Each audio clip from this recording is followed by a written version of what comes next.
I have the pleasure of introducing the next paper entitled Mechanization versus Civilization, How Technology Destroys a Society's Ability to Think. Please welcome Aiden Checketts. Technology has had many interesting changes over the years, and by interesting, I mean concerning, especially Mark Zuckerberg's social media giant, Facebook. It's begun to consume our lives and become almost like a lifestyle. And Zuckerberg argues that it must become a lifestyle if it hasn't already. And he also argues that this is better than real-life interaction. So how should we as Christians respond to these rapid changes? How should we as Christians respond to this emerging transhumanism combined with human progress through technological innovation? I argue that as Christians, we must recognize the dramatic effect that social media is having on our education, critical thinking, and mental health. Let's begin by taking a brief dive into the differences between search engines versus reading books. Search engines truly eliminate our ability to flesh out our ideas and gain the knowledge that we seek to attain the truth, whereas books help us to grow intellectually. Search engines are quite simple in design. Essentially, you type in a couple of words into the search engine, and it gives you a search. And after a couple of those, it ends up giving you subsequent searches. And over time, it understands more of what you want. Essentially, it gives you what you want. However, reading a book is much more complex.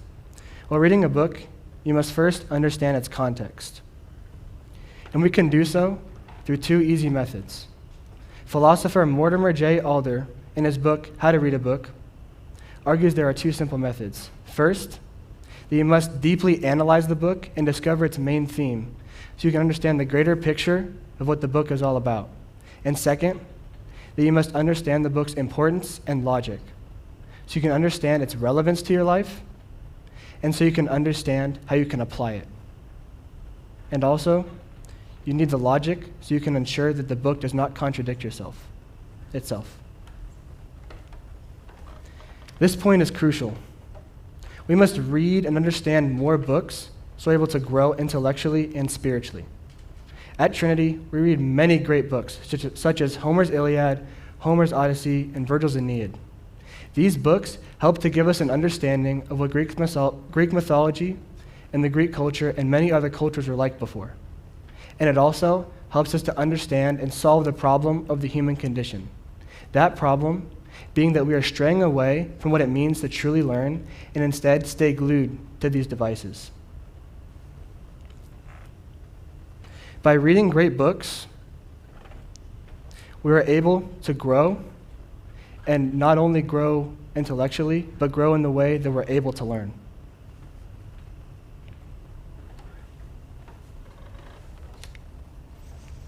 Technology has not only limited how we think, it's also limited our ability to think for ourselves. Despite its promises to connect us globally, technology has isolated us from our friends, family, teachers, any other relationship you can think of. Khadija Al-Humaid, professor at Zayed University, studies the impact that technology has on education. And her results were that technology has isolated the student from the teacher. And that's a huge problem because the teacher is the one who helps the student to grow and be able to articulate themselves in life. And if the teacher is unable to do so, that will fail the student both in the classroom, but more importantly, in life. Staying online has truly isolated us from real in-person interaction. And as a result, it's caused us to become addicted to those things that are online. And that's easily seen on platforms such as Instagram, Facebook, and Twitter. On another note, technology has helped us to do some good things, such as President of BrainSpire, DJ Wardinsky, argues that technology has only ever developed for the cause of making our lives better. Indeed, technology has helped us to achieve great progress in society, such as helping banking to become smarter and more efficient, and connecting us to those around the world who would not have been able to be connected with before. However, it's caused us to become very negative people. It's isolated people without them realizing it.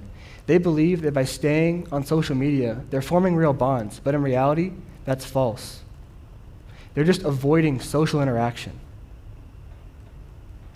Ru Wei, research assistant at Chengdu University in China, studied the impact that social media had on people's mental health. And he concluded that social media, the more you're on it, the more you're scrolling, causes you to be more anxious and depressed. I can personally attest to this situation. As many years ago, I was on Instagram all the time, just scrolling and being more depressed, and I didn't understand why. So I talked to my parents about it, and they helped me realize that technology, especially social media, has changed the way that I think. It caused me to believe that I need to be there for every fun event, but in reality, I only need to be there for those that care and love for me. So, what should we do? I say that we must desire a limit on technology, especially social media. Go out and have more real in-person interactions and immerse ourselves in the great literature so we can grow both intellectually and spiritually. Practically, we can do this by setting and honoring limits on social media and technology in general, going out into the world and having more real in-person conversations, and reading more books. As Jacobs argues, reading is supposed to be the encounter with other minds, not returning to the endlessly appealing subject of me. If we don't go out into the world and have more real in-person conversations, then we become less like God's creation and more like man's own algorithm. Thank you.